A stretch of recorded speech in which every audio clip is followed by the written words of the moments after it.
Previously, we have seen decimals as an extension of the place value system to the right of the decimal point.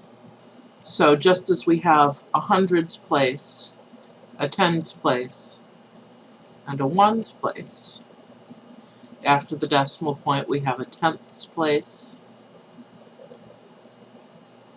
and a hundredth place.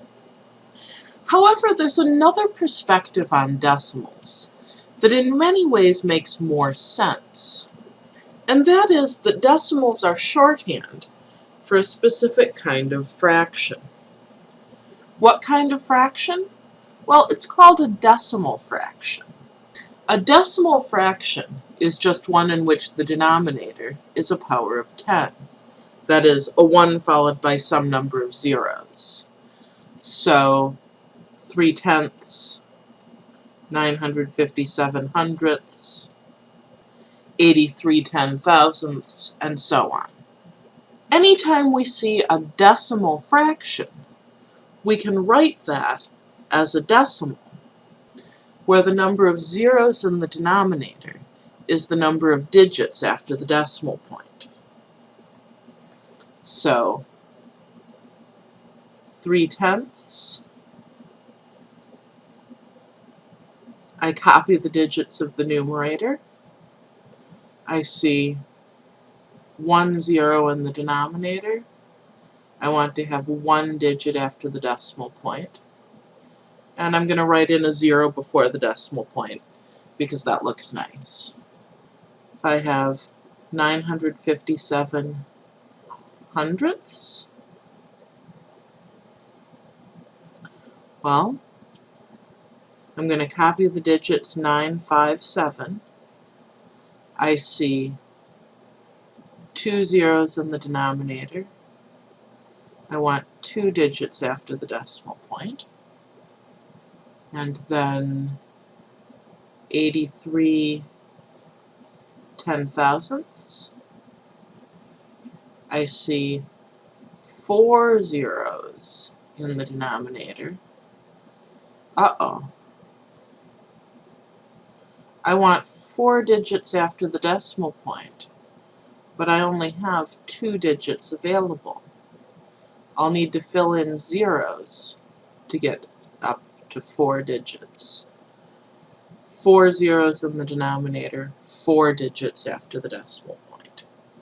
Some people do this thinking about moving the decimal point, but I like to think about it as putting the decimal point in where it needs to be.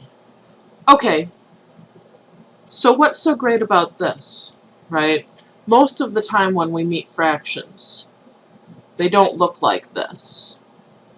Most of the time when we meet a fraction, it's got some random number for the denominator. We can use this to rewrite decimals as fractions.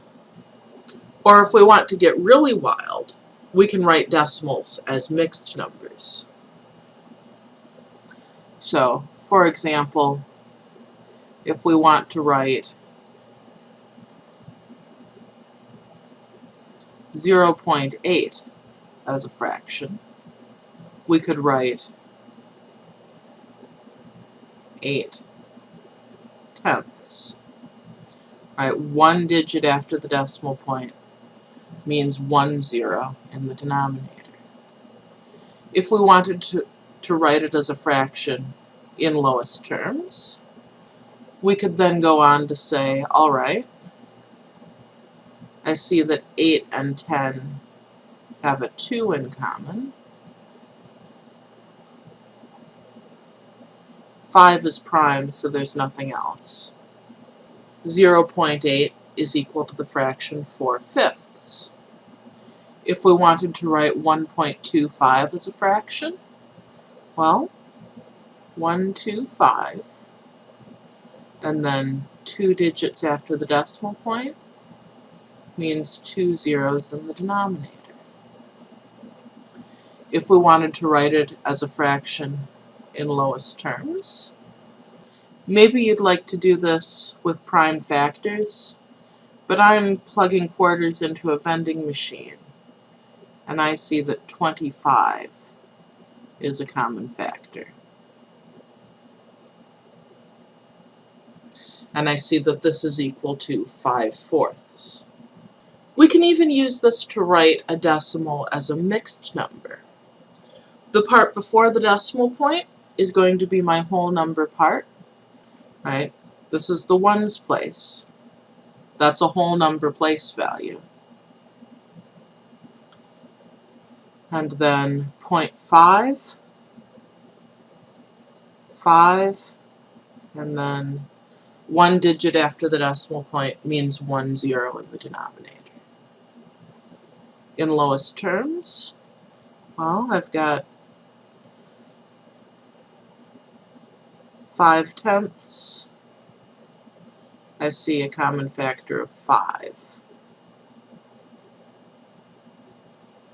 Maybe you also just knew off the top of your head that 0.5 is 1/2. So I get whole number part stays the same, 94 1/2.